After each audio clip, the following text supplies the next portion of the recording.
Está no ar o Lições da Bíblia, o nosso encontro semanal de estudo profundo da Palavra de Deus. E hoje vamos falar sobre o preparo para o fim da vida. Nossas finanças, nossos recursos, nossos bens, tudo isso deve ser usado para a glória de Deus, inclusive nos momentos finais da vida. É sobre isso e muito mais o Lições da Bíblia que está começando agora.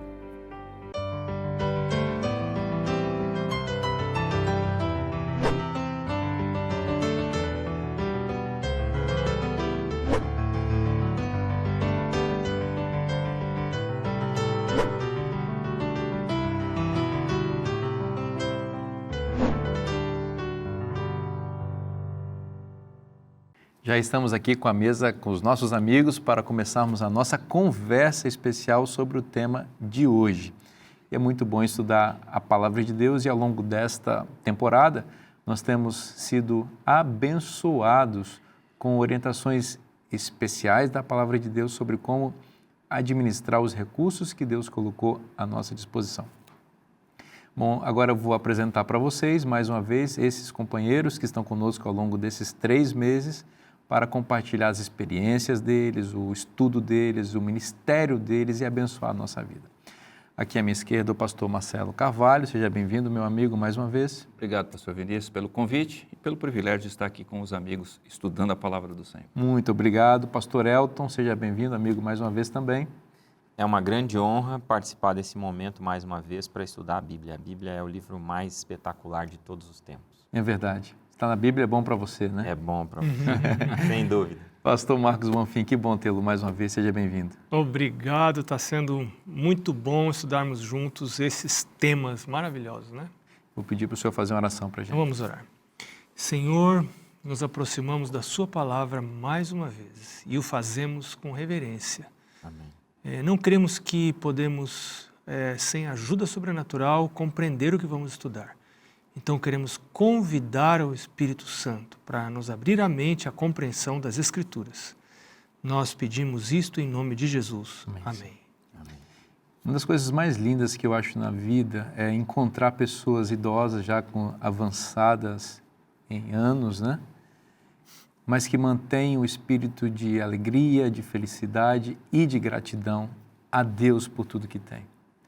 É muito bom conviver com pessoas assim, que olham para trás e conseguem perceber que Deus foi muito bom para elas e acabam manifestando a gratidão a Deus com uma vida cristã integral, plena, o que inclui a sua relação com as finanças.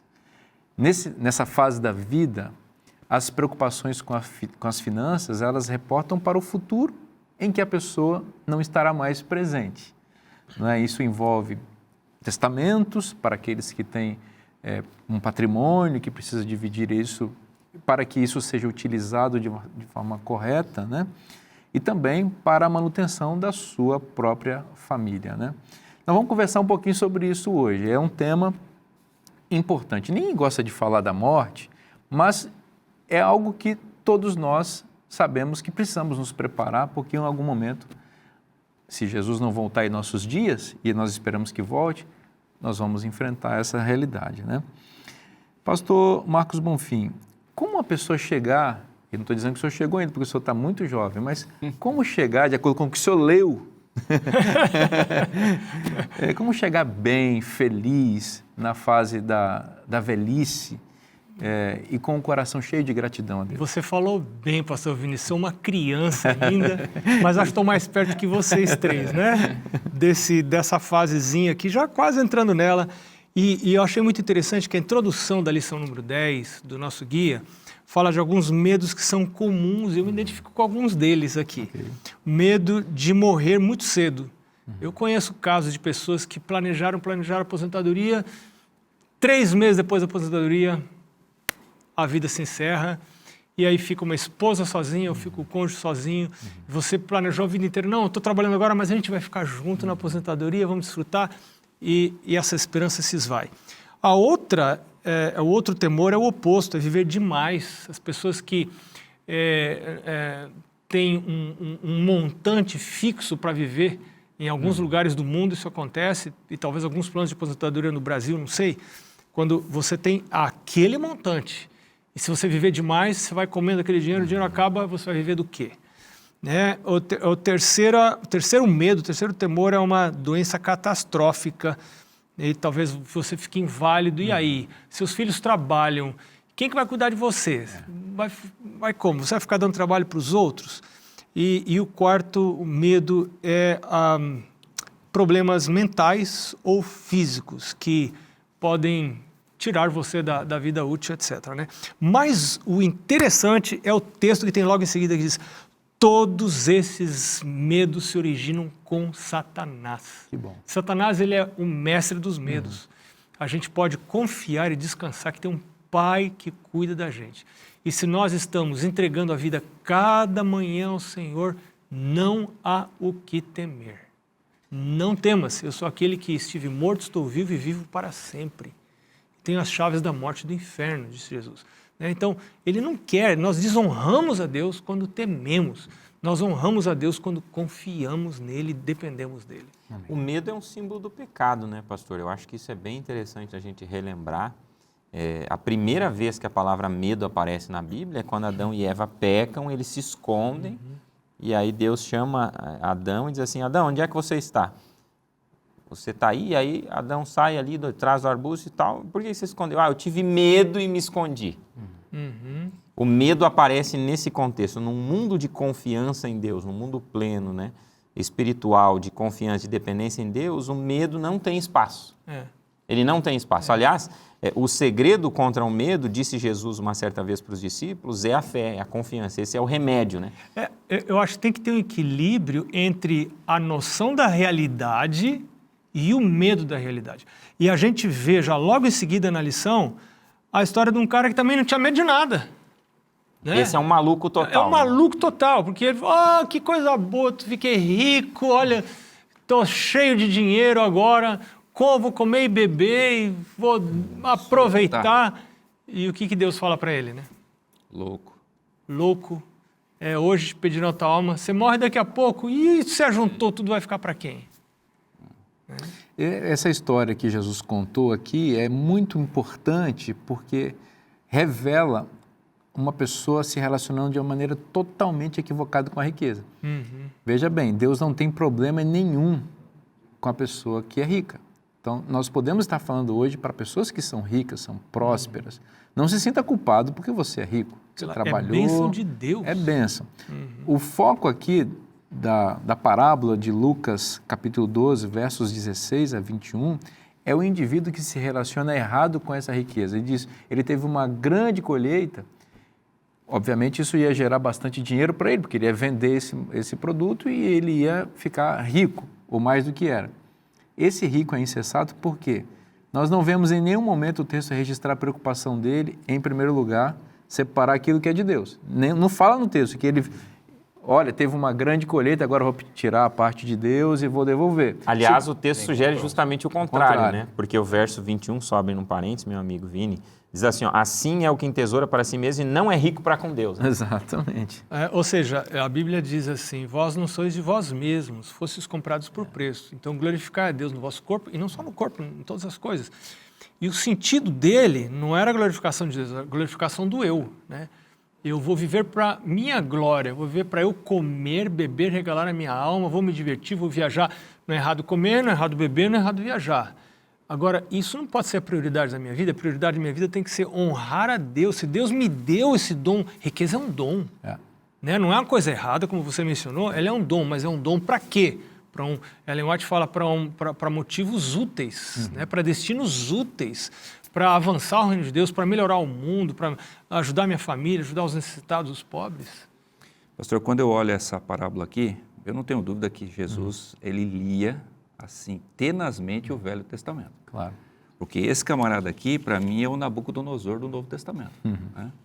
Veja, esse camarada era trabalhador, capaz, honesto, produtivo.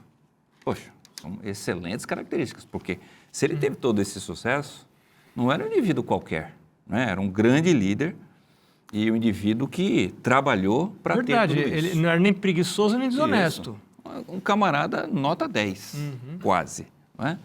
Mas só que ele faz a mesma coisa que Nabucodonosor, que chega lá no palácio, ó Babilônia. Aos olhos do mundo está coberto de razão, né? As pessoas Isso. aplaudem isso.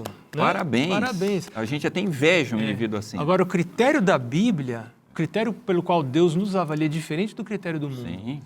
Assim como Nabucodonosor disse assim, olha, fui eu que construí tudo isso aqui. Fui eu que fiz para minha glória. Naquele momento o Senhor o ataca, ele fica louco. Enquanto você está falando aqui, eu estou pensando que não precisa nem ser tão rico quanto Nabucodonosor e como esse camarada aqui, porque a gente no nosso mundinho pequenininho pode ter atitude bem parecida com esse camarada aqui, né? E pensar, ficar esperando a aposentadoria, assim, vou me aposentar E aí eu vou aproveitar, pensar só em mim. Vou dizer, o que eu não fazia agora, eu vou fazer depois, só para mim, etc. Buscar minha glória, servir os meus prazeres e não vou lembrar nem de Deus e nem do próximo, que precisa muitas vezes. O pastor Vinícius aqui sublinhou uma coisa, e eu acho que ele pode continuar na sequência ali, eu acabei interrompendo talvez a tua linha de raciocínio, mas que a lição também destacou, né? Na parte de domingo aí, no terceiro parágrafo, na terceira linha, diz assim, o problema era a maneira de gastar os recursos. Ele tinha uma relação equivocada com a riqueza, né? Ele não estava nem aí para as coisas de Deus, né? Ele não era rico para com Deus, entesourava para si mesmo e entesourava única e exclusivamente para gastar, para viver de maneira abundante, de maneira assim, prazerosa, sem nenhum tipo de compromisso com a obra de Deus ou com os pobres, como a gente estudou em lições anteriores. E aí estava o grande problema da insensatez desse Isso rapaz. não é mencionado, né? Essa preocupação dele. E tem um ponto aqui no verso 16 que eu quero destacar. Embora ele possa até ter sido uma pessoa produtiva, honesta, mas o texto diz o seguinte, o campo de um homem rico produziu com abundância. A ideia aqui é que, mesmo que ele tenha trabalhado, Ele não teve nem muita culpa. o resultado foi que a natureza e a obra divina produziu aquilo ali. Então, o que está implícito aqui? Veja bem, tem gente que trabalha bastante no campo e não tem um resultado com abundância. Às vezes vem uma geada, às vezes vem uma praga e a pessoa não colhe nada. Seca, né? Exatamente. O indivíduo que trabalha com a terra, ele é um indivíduo que ele aprende a depender mais de Deus porque ele percebe que, a despeito do trabalho que ele faz, além do trabalho dele, ele precisa, sobretudo, da intervenção de Deus. Então, esse indivíduo aqui, ele foi objeto de uma bênção muito grande. O campo dele produziu muito. Deus abençoou. Qual é a resposta que deveria ser? Olha, Deus, obrigado. Olha, maravilha, está aqui a minha oferta em especial, o meu dízimo, a minha oferta especial e o meu cuidado com os outros que são carentes. Ao contrário disso, ele não fez nada disso, aumentou os celeiros dele. E tem uma outra coisa que ele faz aqui, que é problemática. Ele diz, agora não precisa mais trabalhar. Esse é um problema. Só desfrutar. Exato, eu vou guardar, eu vou acumular o que eu consegui aqui e eu vou viver disso aqui para sempre, porque eu não preciso mais trabalhar. Esse é um problema de lidar mal com a riqueza. Isso é A insensatez. riqueza não pode botar você na inutilidade, na ociosidade. Ele usou as riquezas justamente para fortalecer o egoísmo e a avareza, né? A gente tem que lembrar que essa parábola Cristo disse com um propósito, né? O verso 15 aí diz assim, então lhes recomendou, tende cuidado e guardai-vos de toda e qualquer avareza, porque a vida de um homem não consiste na abundância dos bens que ele possui. E aí ele conta a parábola com esse foco, com essa ideia, né? Aí entra a mordomia fantástica, né? Quando a gente coloca Deus em primeiro lugar, a gente vai, ao invés de fortalecer o egoísmo e a avareza, a gente vai quebrar isso, vai lutar contra isso. Olha, você sabe que vocês sabem com certeza, mas talvez quem está assistindo a gente não saiba, nós temos um sistema de cadastramento de voluntários chamado Serviço Voluntário Adventista. Qualquer membro da Igreja Adventista pode se cadastrar e se oferecer para trabalhar como voluntário. Ao redor do mundo todo, inclusive Brasil, América do Sul. E você vai encontrar ali posições disponíveis de serviço voluntário ao redor do mundo. Eu conheço vários, mas vários mesmo, casais de aposentados que o negócio deles, eles gostam de viajar. Mas por que não viajar para servir a Deus? Então eles vão para lugares diferentes do mundo, outras culturas, passam ali 6 meses, 3 meses, 2 meses, 1 mês que seja, trabalhando a Deus, servindo a Deus, né? Ou numa cozinha, ou num colégio, ou num orfanato, estão ali servindo ao Senhor. É uma coisa boa para você fazer quando você está aposentado, né? Agora você dizer assim, junta o que tem, come, bebe, minha alma, vou botar um chinelo, uma bermuda, ficar em casa olhando o movimento, ficar na janela olhando o movimento, né? passarinhos, Você as está pessoas passando lá você tá embaixo. chamando a morte. Isso é morte. Morte espiritual, morte mental e morte física. Sim. Eu gostei que o autor da lição, ele colocou uma coisa bem interessante, né? Grandes autores, eles tiveram a sua vida produtiva no final. A maior parte da sua produtividade, ela aconteceu nos anos finais da sua vida, né? Por exemplo, ele menciona aqui os autores de Daniel e Apocalipse, né? Daniel e João. Já numa parte mais final da vida, na terceira idade, eles produzem esses trabalhos fantásticos, né? E que norteiam muita coisa dentro da palavra de Deus e na vida cristã. E também tem o próprio exemplo de Ellen White, né, que produziu muito. Aliás, um livro famosíssimo dela, Desejado de Todas as Nações, o autor menciona, foi produzido após os 70 anos de idade. Então, Estou bem na foto, estou bem na foto. Então. Exatamente, pastor. A gente não pode fazer o que esse rico louco fez, que é no momento especial da vida ali, que é o momento da gente até pode produzir muito mais e com mais sabedoria e qualidade, porque a gente já viveu essa uma grande parte da vida, a gente já viu muita coisa, acumulou experiências e sabedoria, amadureceu, a gente tem uma grande contribuição para dar e a gente diz assim, não, agora é hora de eu botar o chinelo e ficar olhando o passarinho lá. Eu não me lembro agora onde é Isaías, que diz, não te escondas do teu próximo. Talvez seja Isaías 58, não recordo agora. Mas essa é uma tendência das pessoas que estão em depressão, outras pessoas que vão entrar em depressão, né? Porque eu começo a me esconder das pessoas para me preservar, para eu descansar. O maior descanso é você se misturar, é você abençoar os outros, é você fazer o bem para os outros, né? Aproveitar, né? Exatamente. É muito interessante que o contexto que ensejou essa parábola que Jesus contou é exatamente um sermão de Jesus que é interrompido por uma pessoa pedindo para ele arbitrar uma disputa por herança, um filho mais novo querendo receber mais do que lhe era apropriado. Jesus pede para o meu irmão repartir 50% a herança comigo.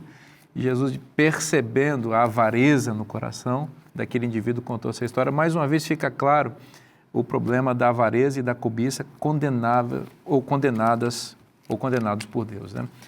A gente está estudando isso ao longo dessa temporada e todo esse conteúdo maravilhoso está na Bíblia e vem deste guia de estudos, que é a lição da Escola Sabatina. É muito bom, é muito enriquecedor. É uma alegria cada manhã poder acessar esse livro, ler uma página, recorrer à Bíblia citada aqui. A gente é muito abençoado. Eu quero recomendar que você tenha esta bênção na sua vida. Você pode adquirir esse guia aqui, de forma avulsa, ou você pode até fazer uma assinatura para que ele chegue na sua casa a cada temporada. Veja, vai começar uma nova temporada, você já está com o seu guia na sua casa para acompanhar aí.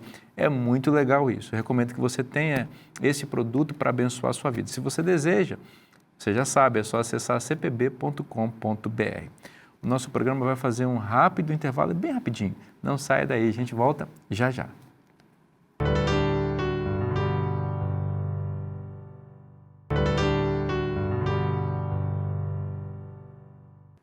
Voltamos com o programa Lições da Bíblia para continuar estudando aqui a Palavra de Deus.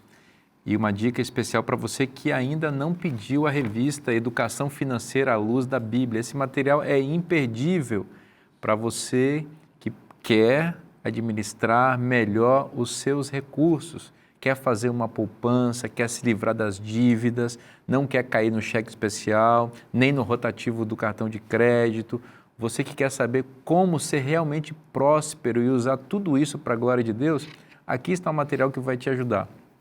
Isso aqui é uma coisa valiosíssima, que você vai receber sem custo nenhum, já vai economizar no curso, não vai pagar nada, já é a primeira lição, não vai pagar nada para receber um curso que vai ajudar você demais. Como é que faz para receber esse material? Você já sabe, é só mandar um WhatsApp para o número que está aparecendo na sua tela, vai preencher um rápido cadastro e nós vamos enviar esse material para você que vai ajudar você a ser um verdadeiro mordomo de Deus para administrar os recursos corretamente, aqueles recursos que Ele colocou à sua disposição, tá certo? Fica aí a nossa dica e a nossa recomendação para você.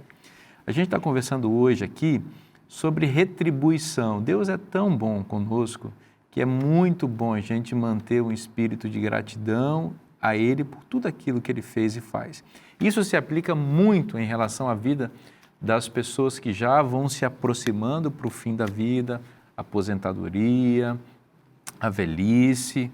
Olha, Deus encheu o seu celeiro de bênçãos, porque se você chegou até aqui, é pela mão de Deus. É muito importante ter em mente esta gratidão para que seus recursos, aqueles que Deus colocou em suas mãos, continuem sendo administrados para a glória de Deus, mesmo quando você não estiver mais vivo. Já para pensar nisso? Você tem uma responsabilidade, inclusive, para depois que você faleceu. E é sobre isso que nós vamos continuar conversando aqui. Pastor Elton, a vida passa rápido, né? Passa muito rápido, né? Outro dia eu tinha 15 anos e hoje eu tenho 16, né? Então, passou rápido demais. Veja, um dia perguntaram para Billy Graham, e esse texto está aqui no nosso guia de estudos, eu fiquei fascinado com a resposta dele, eu achei muito sábia a resposta dele, né? Perguntaram para ele o que mais havia surpreendido ele na vida, e a resposta dele foi a brevidade dela. A vida passa muito depressa. A gente está aqui agora e ninguém garante que daqui a 1 hora, 2 ou daqui a um dia nós estaremos aqui de novo, né? Porque a gente vive num contexto de pecado, num mundo de pecado e a morte é uma certeza, né? A morte física é uma certeza, lamentavelmente. Agora, é muito interessante que quando a gente lembra disso, a gente tem que associar isso com uma outra informação bíblica que é recorrente, né? Que é a seguinte informação: a nossa vida passa depressa e nós não vamos levar nada desta vida a não ser o nosso caráter. A única coisa que nós vamos levar é o caráter. Quer dizer que lá no cemitério não tem assim um local para você levar... Caixão não tem gaveta, não né? tem gaveta, meu avô. né? Exatamente.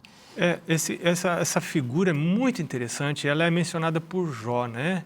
Jó diz para sua esposa, se não me engano, ele diz: eu nu saí do ventre da minha mãe e nu eu vou voltar, bendito seja o nome do Senhor. Então, funciona assim, você sai nu da barriga da sua mãe, nem com meia, nem com luva, nada, e imediatamente você nem recebe... dente tem, né, pastor? Nem dente. Cabelo, às vezes. Imediatamente a sua mãe, para a maioria dos casos, vai ter ali uma roupinha que ela já preparou para você, é a primeira roupa que você recebe. E aí, com o passar dos anos, você vai adquirindo coisas, propriedades, posses, né? Quando você chega no topo da sua vida produtiva, ali pelos 40 e poucos anos, 50 anos, então você está com aquele tanto de bens materiais. Quando chega a época da aposentadoria, começa a diminuir, né, os seus recursos e então, finalmente, você morre. No momento que você morre, tudo que você tinha passa para outros. Eu estava num funeral, eu fui um dos primeiros a chegar, cheguei antes do corpo, inclusive, né? E chegou o carro funerário trazendo o corpo e o irmão e uma irmã da pessoa que havia morrido, uma senhora que havia morrido. E aí a irmã queria pôr o sapato na morta, né?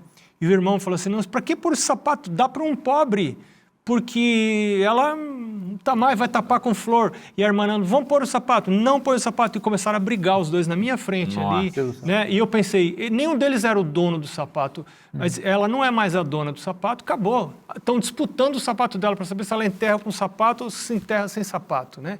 E eu fiquei olhando aquilo pensando, gente do céu, há um dia atrás ela era dona de sapato, agora ela não é mais dona do sapato, não é mais dona de nada. Morreu, acabou tudo. Tudo que você ajuntou, imediatamente passa para alguém. A riqueza da terra, total da terra, ela não mudou. Ela é a mesma desde que a terra foi fundada. Ela só é modificada e ela troca de mãos. Mas ela continua a mesma, né? Toda a riqueza está aqui. Todo ouro nunca saiu daqui, ele ficou aqui. Esse é o conceito básico de economia, inclusive. É o conceito básico. Eu gosto de fazer esses links e agora eu vou trazer uma frase que eu gosto muito de um grande especialista em administração. O Peter Drucker disse certa vez o seguinte: a melhor maneira de prever o futuro é criar o futuro. Né? Se a gente sabe que lá na frente nós vamos morrer, que lá na frente nós não vamos levar nada a não ser o caráter, mas que a gente também deveria e deve ter a responsabilidade com Deus e o privilégio de ser um mordomo a vida toda, então a gente deveria ter um planejamento, alguma coisa, para a gente pensar ali na frente, com os bens que Deus nos concedeu em vida, né? Tem uma ideia expressada por Ellen White no livro Conselho sobre Mordomia, em que ela diz assim, somente há 2 lugares onde nós podemos colocar os nossos tesouros, ou no celeiro de Deus, ou no celeiro de Satanás. E tudo que não é ajuntado no celeiro de Deus é colocado ao lado de Satanás e vai fortalecer a causa de Satanás. Então eu preciso aqui do meu lado, enquanto eu estou vivo, pensar assim, tudo bem, Deus me deu recursos que pretensamente eu espero que estão do lado do reino de Deus, porque eu me identifico como um filho servo de Deus, um servo de Deus. Se eu me identifico como servo de Deus, todos os recursos que estão nas minhas mãos devem ser usados para fortalecer o reino de Deus e levar avante a sua causa. E agora, que triste será se eu vou chegando perto do final da minha vida e eu não faço planos para que estes recursos continuem no celeiro de Deus depois que eu parto. Mas quando eu não faço planos, grandes são as chances de que esses recursos vão mudar de mãos. Eles vão passar para o lado do inimigo. Porque se eu não faço planejamento para acertar, eu já planejei para errar. Sim, exatamente. Então, Satanás com certeza vai tomar posse disso que eu não planejei para que continue no reino de Deus. Então, o que eu preciso fazer agora, enquanto eu estou vivo, para eu ter a certeza de que depois que eu morrer, esses recursos com os quais Deus abençoou, eles vão continuar do lado de Deus. Afinal, foi Ele que deu, né? E não do lado do inimigo de Deus. E alguém vai pegar esse recurso, vai usar para promover todos os vícios, a matança, drogas e armas e crimes, e sei lá o que Ou vai ser usado. para torrar isso completamente sem nenhuma utilidade, né? Exatamente. Então, em última instância, diante de Deus, eu sou responsável pelo uso que será feito desses recursos que foram colocados nas minhas mãos. E Deus disse, meu filho, você é o mordomo, você é o administrador dessas coisas. Eu dei para você administrar em meu lugar. Então, quando no dia do ajuste de contas, Deus vai pedir, filho, que uso você fez isso? Sabe o que é interessante na sua fala, pastor? Eu fiquei ouvindo assim e apreciei bastante um detalhe que está implícito aí, eu queria trazer à luz, né? Mais claramente para nós. A minha responsabilidade, então, como mordomo, e o meu privilégio de ser um mordomo, ele não finaliza quando eu descanso. Quando eu morrer, ainda depois um pouquinho, por causa dos bens que Deus me deu, e foi Ele que deu, é bem importante destacar isso, Ele me deu, eu ainda tenho a responsabilidade de ser um mordomo mesmo nesse contexto. Isso vem do reconhecimento de que as coisas que estão na minha mão, elas estão apenas na minha posse. Exato. Mas elas não são minha propriedade. Exato. Então, quando a coisa é minha, eu uso de uma maneira. Quando a coisa não é minha, quando eu pego um carro emprestado de alguém, minha gente, o cuidado é dobrado. Né? Se tem um risco no meu carro, é meu, eu fico triste, mas agora eu devolver um carro que alguém me emprestou com um risco, é muito chato, né? É muito chato. Desculpa, né? Então, agora Deus me empresta os recursos durante o tempo que eu estou vivo. Desde que eu nasci, Deus vai me emprestando recursos. Agora, quando eu parto dessa vida, né? A minha vida acaba. Que disposições eu tomei para que esses recursos continuem do lado de Deus e fortaleçam a causa de Deus? Afinal de contas, pastor, Apocalipse 14, 13, que é o nosso verso para memorizar, diz: Então ouvi uma voz do céu dizendo, escreva, bem-aventurados os mortos que desde agora morrem no Senhor, para que descansem das suas fadigas, pois as suas obras os acompanham. Outra tradução de obras os sigam. Isso. Então, assim, você tem alguns exemplos aí. A fortuna de Abraão, quando ficou para Isaac, foi uma bênção. Mas a fortuna de Isaac ficou para Esaú, não foi uma bênção. Formou um povo contrário à vontade de Deus. Boa. Então, aquilo que o senhor falou. Né? Também tem um outro lado, né, pastor Vinícius? Só antes de você falar, posso falar um negócio? Lembrando do meu pai de novo, né? Tô trazendo. Eu tive um pai que foi uma influência forte assim na minha vida espiritual. Ele dizia pra gente assim: olha, meus filhos, eu não tenho nada. E meu pai realmente não tinha nada, era pastor, então, né, não tinha nada. Eu não tenho nada, mas desse nada que eu tenho, nada vai ficar para quem não ficar nos caminhos de Deus, porque eu não quero que vá para o outro lado, né? Aí, resultado, os 2 filhos se tornaram pastores. E a filha se casou com o pastor também. Amém. Mas não adiantou, porque o pai não tem nada, né? O pai é pastor. Então, pastor, você tem gente que tem muitos recursos, gente que é considerada rica, e tem aqueles que com certeza estão escutando a gente e falam assim, mas eu não vou deixar nada. Amigo, a Bíblia diz que o justo, as suas obras o seguem. Então, eu vejo, pastor, pela minha família. Minha família sempre foi pobre, né? Acho que mais pobre do que a sua. Sei mas, não. pastor, não mais pobre, seguramente. Mas, pastor, o que a minha avó me deixou? Eu ganhei muito pouca coisa da minha avó, mas a minha avó me deixou o exemplo. Quando eu era menino, ela pedia para minha mãe, busca lá minha aposentadoria. Era meio salário mínimo. Aí a minha mãe chegava com o dinheiro em casa. Dona Maria, o que a senhora quer? Primeiro, separa o dízimo. Depois, separa a oferta. Aí ela tinha um costume, como muitos idosos têm, né? Ela pegava a oferta e fazia o quê? O dízimo e a oferta. Colocava dentro do sutiã. Eu não sei para que aquilo, né? Mas é assim que ela fazia. Reservado. Isso. Aí no sábado de manhã, como nosso costume, né? Ela chegava lá na igreja e quando passava a salva, ela colocava o dinheiro ali. Quer dizer, a oferta e o dízimo ia quentinho, né? Para a tesouraria. Estava no coração. No coração. Então, veja só, a minha avó não me deixou nada desta vida, mas o exemplo que ela me deixou, faz aí mais de 30 anos que a minha avó faleceu, ficou o exemplo.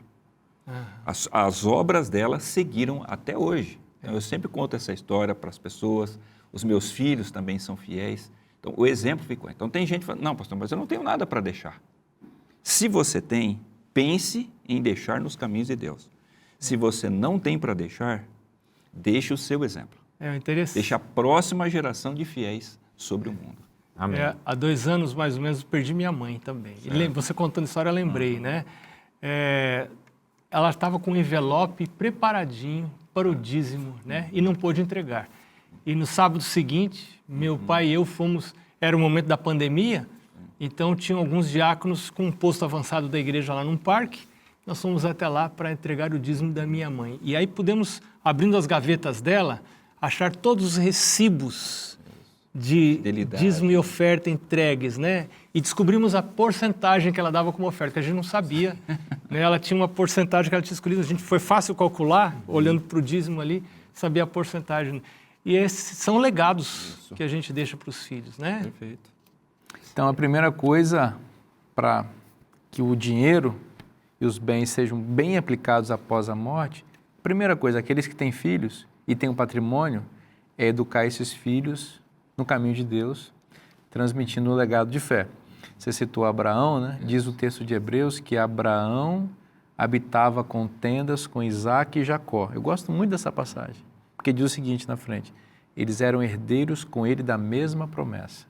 Então, Abraão foi um homem próspero porque ele conseguiu transmitir para os seus filhos e netos a mesma visão de mundo que ele tinha. Então, essa é a primeira coisa. Você quer que seus recursos pós a sua vida continuem sendo aplicados do jeito que você aplicava? Eduque pessoas que pensam como você pensa. E no caso aqui, fidelidade a Deus. Depois, pense também da forma como você faz com o salário que chega. A cada semana, você não reserva uma parte que é o dízimo, você não reserva uma parte que é a oferta. Se você tem um patrimônio e se você vai fazer um testamento, nem todas as pessoas fazem isso. Mas se você tem condição de fazer isso e se preparou para isso, por que não reservar uma parte significativa disso para a obra de Deus? Como você faz toda vez que você recebe alguma coisa, o seu salário? Você só vai continuar o seu processo de ser mordomo. Exatamente. Você já se habituou a isso, é uma prática agora, quase que natural depois. Para que ser egoísta quando você está para morrer? Você foi altruísta a vida inteira. E você vai ser egoísta na hora da sua morte? Não faz sentido. Por que não confiar que os seus recursos vão ser administrados na obra de Deus? Na hora em que você está para dar o seu último suspiro, vamos dizer assim, sendo que você confiou a sua vida inteira, não faz sentido. Então, eu acho que esse conselho é bastante interessante para aqueles que têm posses.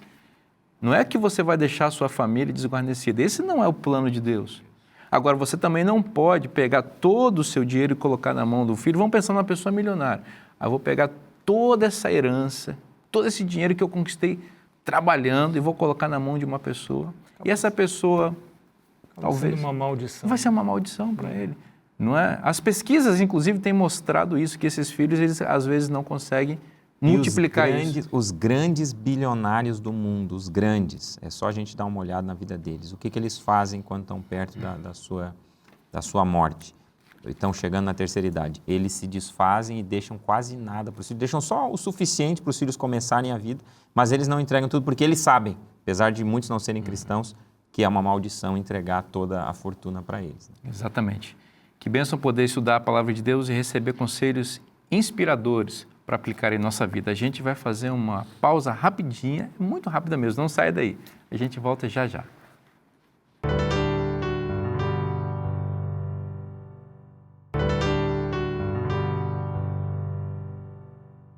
Estamos de volta com o programa Lições da Bíblia para continuar estudando aqui a Palavra de Deus. Esse é o último bloco.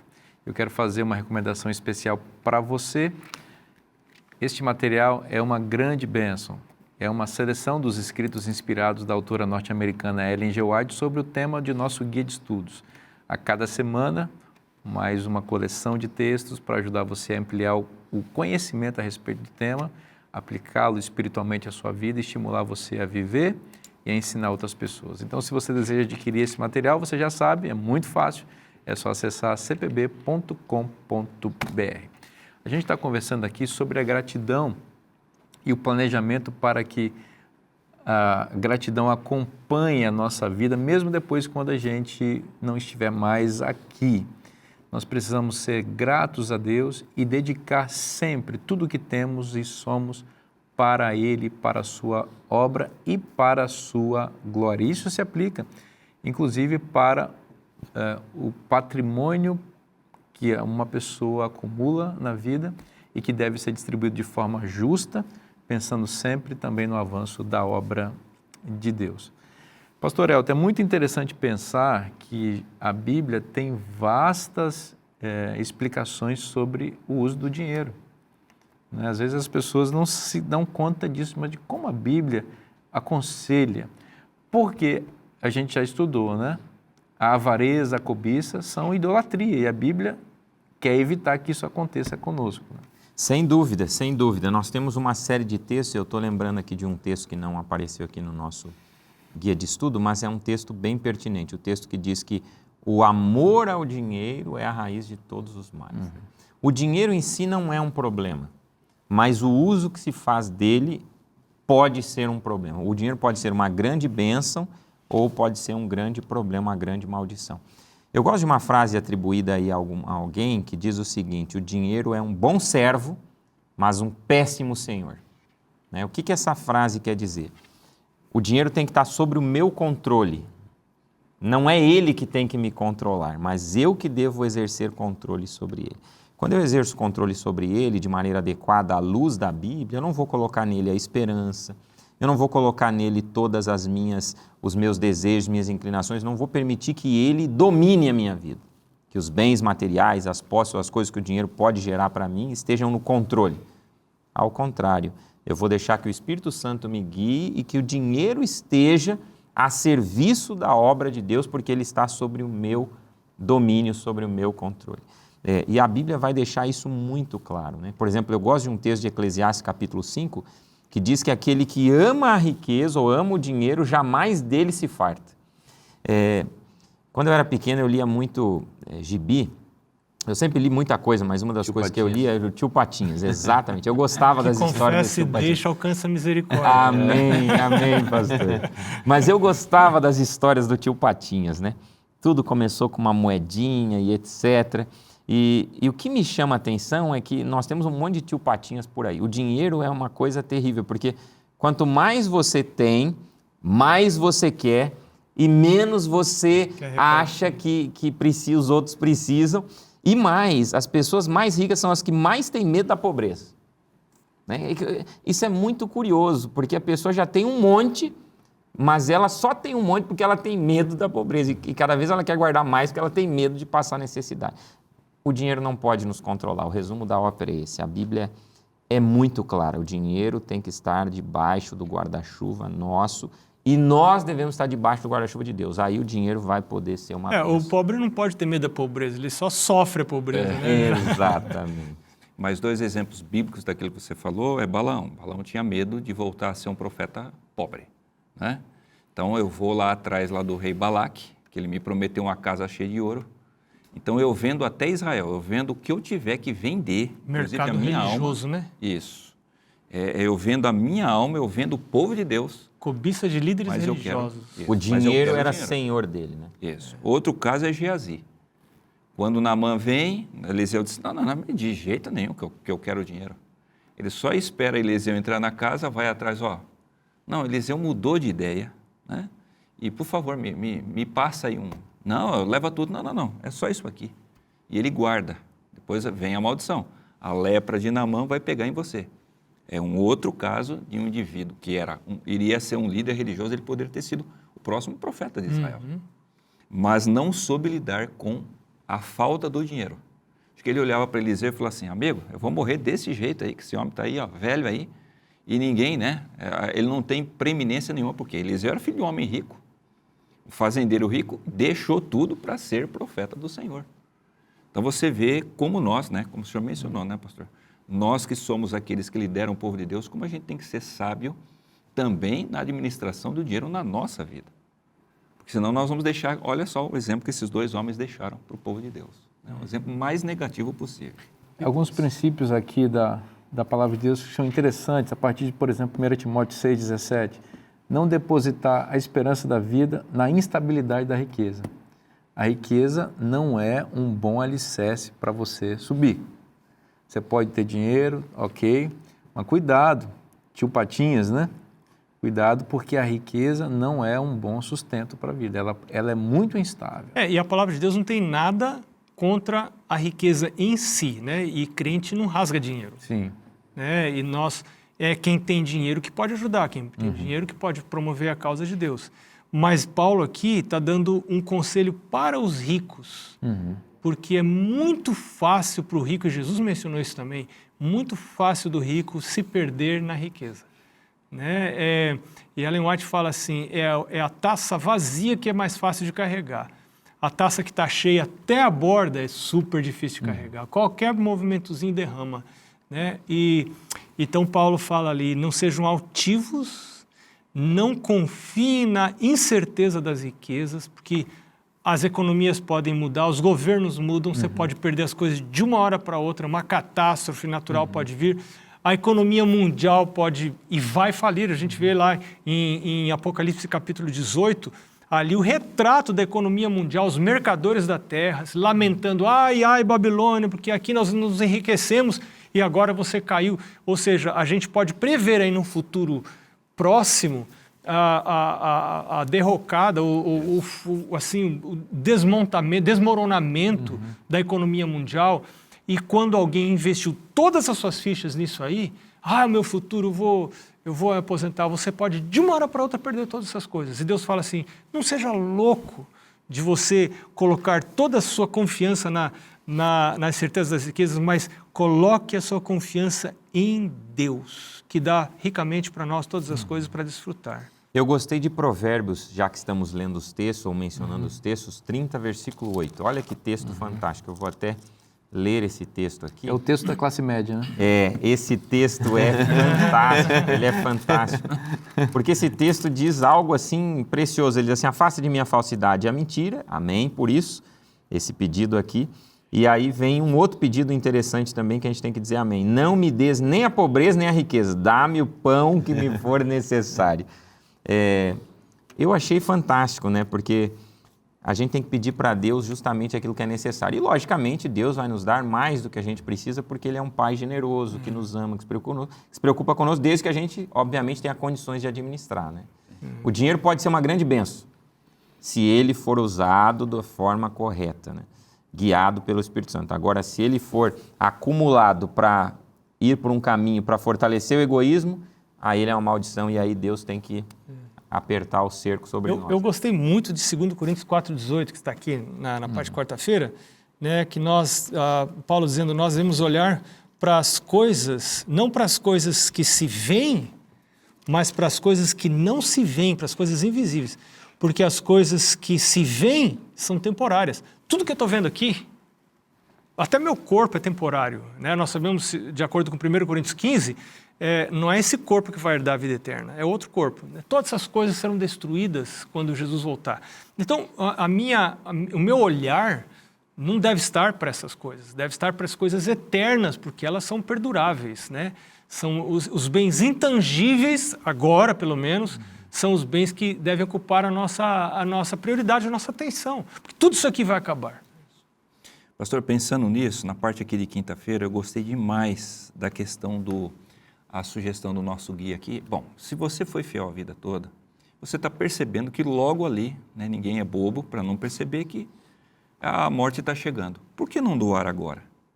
Então, para mim, o exemplo clássico da Bíblia foi Davi. Davi percebeu que estava chegando perto da morte, ele falou assim, não, antes de morrer eu quero fazer uma coisa para expressar toda a gratidão que eu tenho a Deus. Eu vou construir o templo. Aí Deus falou, não vai ser você. Eu falei, tudo bem, Senhor, não vou ser eu. Mas ninguém pode me impedir de colaborar. Então, Davi, a Bíblia menciona claramente que ele Podia pega... até ter ficado ofendido, né? Isso. Ah, é? O senhor não quer construir? Então, se vira aí, né, com a situação. Então, você vê como que ele era mordomo, né? O camarada se sujeitava à vontade de Deus. Mas fazer um parênteses aqui, pastor, nesse ponto de Davi, porque está relacionado com aquela passagem das coisas que não se veem, né? Sim. Davi disse, eu quero fazer uma casa para Deus. Deus falou, você não vai fazer uma casa para mim, não. Eu vou fazer uma casa para você. Olha que coisa interessante. Essa é a expressão, a mesma palavra que Davi usa, Deus usa. Só que Davi estava pensando no templo, Deus estava pensando na família. Família. Descendência. Eu vou te dar uma descendência. Veja, Uma casa a coisa que não se vê, o que Deus deu para Davi, a casa que Deus construiu para Davi foi a casa que salvou o mundo. Porque da linhagem de Davi veio Cristo que salva a humanidade. É esse tipo de coisa que a gente tem que se preocupar. A gente preocupa muito em fazer edifícios, de empregar o nosso recurso, materializar as coisas. E é isso que a gente quer deixar para os nossos filhos. Nós temos que construir uma casa para Deus, ou deixar Deus construir uma casa para nós. O que eu quero deixar para meus filhos? Eu não quero ser responsável financeiramente com eles, mas eu quero deixar uma casa de Deus constituída depois que eu morrer.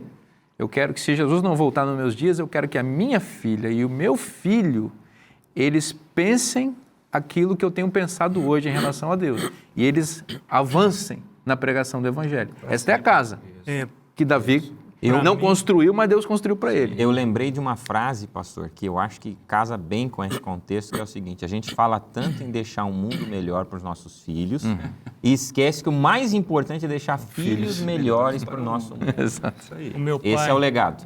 de novo, falar do meu pai, né? Ele diz assim, ele está vivo, né? Ele diz, eu gosto de pensar que eu vou estar enterrado, vai estar terra por cima de mim, grama lá em cima, e vocês, meus filhos, vão estar passando para lá e para cá, trabalhando para Deus e fazendo a obra de Deus. Opa. Né?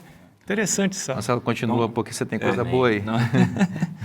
Aí o que eu pensei foi o seguinte, bom, tudo bem, eu não posso, mas eu ainda tenho muito tesouro nas minhas mãos. Da eu vou vida. fazer o quê?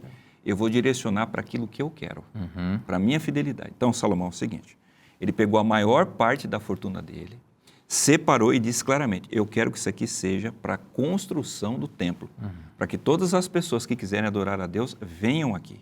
Né? Então, ele foi responsável. E olhou bem para o filho e falou assim, ó, tá aqui e o povo todo viu isso. Seja homem. Então, ele direcionou, ele destinou aquilo que estava nas mãos dele para que fosse uma bênção depois. E ele não viu a construção do templo. Ele não estava aqui no mundo quando o templo foi erigido e quando foi inaugurado. Dedicado, Mas todo mundo olhava para trás e dizia assim, olha, a maior parte disso aqui foi um homem quem deu. Davi não construiu, mas a mão dele está aqui. Isso. E o desejo dele, daquela adoração, que é aquele verso maravilhoso, né? Alegrei-me quando me disseram, vamos à casa do Senhor. Ele deixou isso para a família e para o seu povo. Então, todos nós podemos fazer isso. Se a gente tiver muito ou se a gente tiver pouco, nós podemos direcionar, antes de nós morrermos, para que essa vontade, e esse é um direito nosso. Ué, se o tesouro é meu, Deus colocou nas minhas mãos, eu posso direcionar para a minha fé.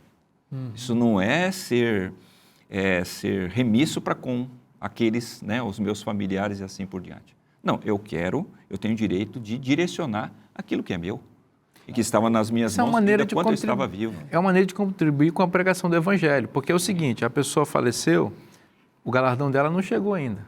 O galardão dela chega quando? Quando Jesus volta. Então, se ela contribui para que Jesus volte, logo, logo ela vai ressuscitar para receber o galardão. Até nisso ela ganha. É um É investimento. sabedoria, né? Veja, quando o indivíduo faz isso, que foi bem colocado aqui, pastor Marcelo, pastor Vinícius e pastor Marcos, está fazendo exatamente o que a gente viu lições atrás, né? Está fazendo o maior e o melhor investimento do mundo, que é tesouro no céu. No céu. Está fugindo da instabilidade, da incerteza, da destruição e está garantindo um Agora, tesouro você seguro. imagina um pai ou uma mãe que leva uma vida exemplar de consagração a Deus. Os filhos sabem disso. E esse pai, essa mãe, um dia chega para os filhos e diz, filhos, nós temos isso aqui da família. Vocês, Deus tem abençoado, vocês têm o emprego de vocês têm os recursos de vocês. A nossa vida está chegando ao final. Nós podemos deixar tudo isso com vocês, mas nós queremos fazer um acordo de como família estarmos no céu. Nós vamos adiantar a nossa ida para o céu. Nós vamos apressar a volta de Jesus com isso aqui. Vamos dedicar isso aqui. Que exemplo que a gente está dando para esses filhos de prioridade na vida. Jesus está voltando em breve. Esta é a mensagem da Bíblia, o resumo da nossa esperança. É tempo de investir tudo o que temos e tudo o que somos para que esse evento aconteça o mais rápido possível. Esse é o convite que Jesus está fazendo para você hoje. Dedique tudo o que você tem e tudo o que você é na obra de Deus. Esse convite está na Bíblia. Se está na Bíblia, é bom para você. Eu te espero na próxima semana. Que Deus te abençoe muito. Um forte abraço e até semana que vem.